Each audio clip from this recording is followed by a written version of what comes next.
Para questão de tratamento, por exemplo, se pega uma criança nível 3, vai precisar, obviamente, além de mais apoio da família e de tempo ali da família, imagino que também precisa de uma equipe um pouco mais complexa para manejar aquilo.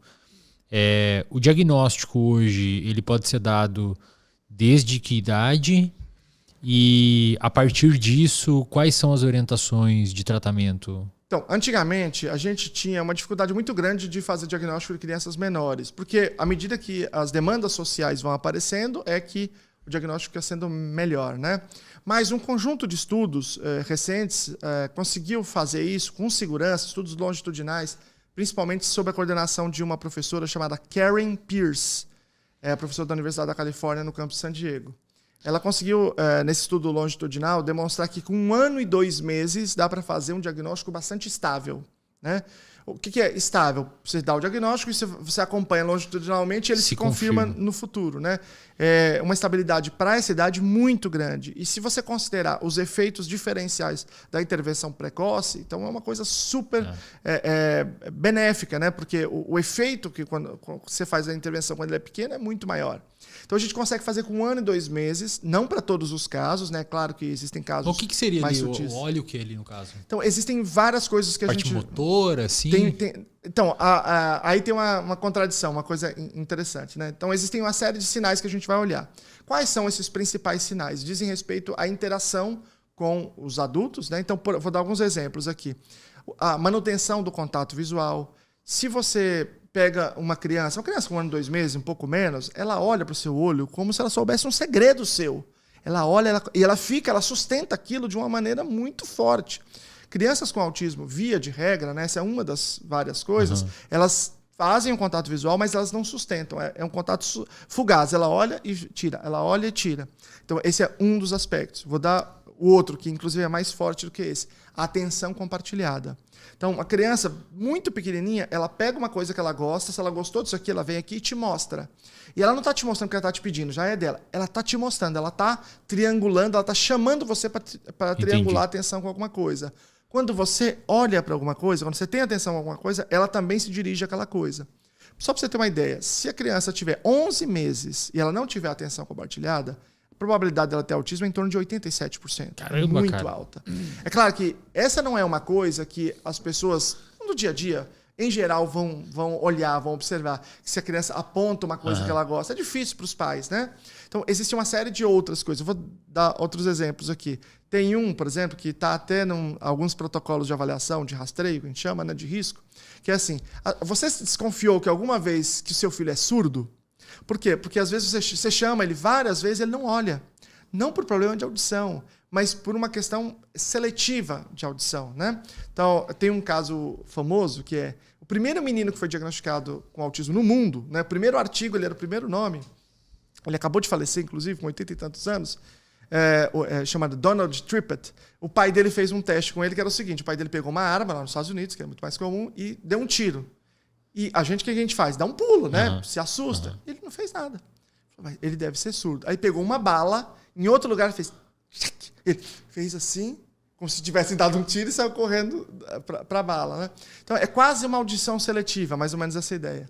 Então, são alguns poucos sinais, alguns sinais assim, muito fortes de que esse indivíduo tem uma interação muito alterada. Nós podemos, por exemplo, pensar em termos de questões motoras. As pesquisas mostram que mais de 80% dos indivíduos com autismo têm prejuízos motores muito significativos. Um desses protocolos de rastreio ele se chama MCHAT, que é o mais famoso, está na carteira de vacinação do Brasil, inclusive, né? No Japão, eles fizeram uma pesquisa de prevalência, uma pesquisa longitudinal, que eles começaram com esse protocolo, só que eles fizeram uma adaptação, adaptado incluindo questões motoras, e deu assim um resultado excelente. De modo que eu, Lucelmo, acredito que no próximo DSM as questões motoras devem vir como característica do autismo. A minha opinião, posso errar, mas eu acho que inclusive deveria vir, porque, embora não sejam todos, uma grande parte, uma grande maioria apresenta prejuízos motores bem significativos. E aí você comentou que esse rastreio cedo é importante porque uma intervenção ali tem muito mais chance de ter um desfecho positivo para indivíduo, né? E aí como é que faz? Beleza, aí foi identificado 1 ano e 5 meses, 1 ano e 8 meses, 2 anos. A partir disso, qual que é o protocolo de intervenção sugerido? Tá, então, só para reforçar esse ponto, né? Se você faz um protocolo de avaliação de rastreio, você sinaliza o risco para autismo, você pode fazer a intervenção antes do diagnóstico.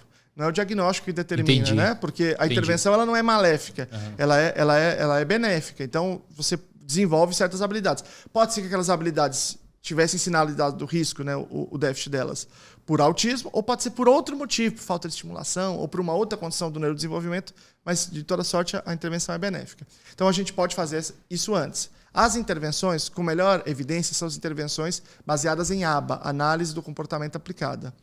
E aí, esse é um histórico bem complexo, porque isso depende muito de uma série de fatores, né? Essa história começou com um cara que, aliás, já vou falar dele, mas é muito polêmico, que é o Ivar Lovász, que ele começou a fazer a intervenção com crianças maiores. E aí, ele tem um gráfico muito interessante, que você pega a criança, ela aprende um monte de coisa, e ele teve que sair da instituição. Quando ele voltou, ele foi fazer a avaliação, as crianças tinham perdido a habilidade. Ele falou, mas como é que alguém perde? Será que o autismo é degenerativo? Estou falando da década de 60, né? E aí ele ensinou e eles ganharam de novo a habilidade. Eu falei, não é degenerativo, o que aconteceu aqui, né?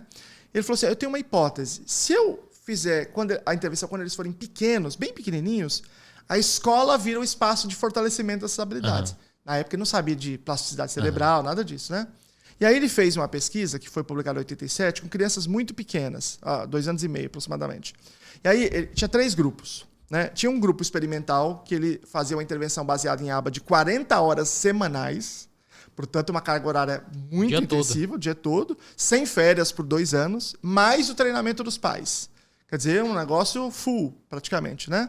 Um segundo grupo, ele deu 10 horas de intervenção semanal, que se você pensar, é uma intervenção super intensiva também, né? Intervenção baseada em ABA. E um grupo tinha o que eles chamavam de treatment as usual, né? Não fazia nada, fazia o que ele tinha que fazer, o que já fazia. E a gente já sabia naquele momento que não funcionava. O resultado é o seguinte, e olha para você ver como o delineamento foi legal. Ele fez o seguinte, ele fez lá as medidas de inteligência, de comportamento adaptativo, um monte de coisa, teve um número estonteante a mais no grupo dele, só que ele fez o seguinte, deixa viver a vida, e a gente faz daqui 5 anos o follow-up para ver o que a escola falou. Então mandava para a escola e deixava a escola dizer para ver o que a escola fazia. Se ficava em sala comum, ou se ia para a sala de atraso de linguagem, ou se ia para a escola especial. Porque isso, de certa forma, esse era o desfecho da vida real. Né? E aí, no grupo experimental, 47% na vida real ficou na sala comum. Nenhum professor disse, ele precisa de um apoio diferente, ele precisa de um outro profissional. 47% viveu a sua vida, passou batido. Ele chamou de indistinguível, que é uma terminologia muito criticada, porque fica parecendo que é a questão estética, mas não tem nada a ver, a descrição não é essa. Eu entendi quando você falou, tem que ser meio xarope para querer polemizar isso daí, né? É isso aí. O segundo grupo, os outros 2 grupos, né? Só 3% teve o mesmo desempenho. Então, a diferença 47% para 3%. É bizarro, né? Bizarro. Tamanho de efeito raro de se ver em qualquer estudo de intervenção. Exatamente. Só que aí, como você está dizendo, é um tamanho de efeito muito difícil. Então, a gente, claro, desconfia. Será que o estudo realmente foi bem feito? Será que ele não enviesou? Será que...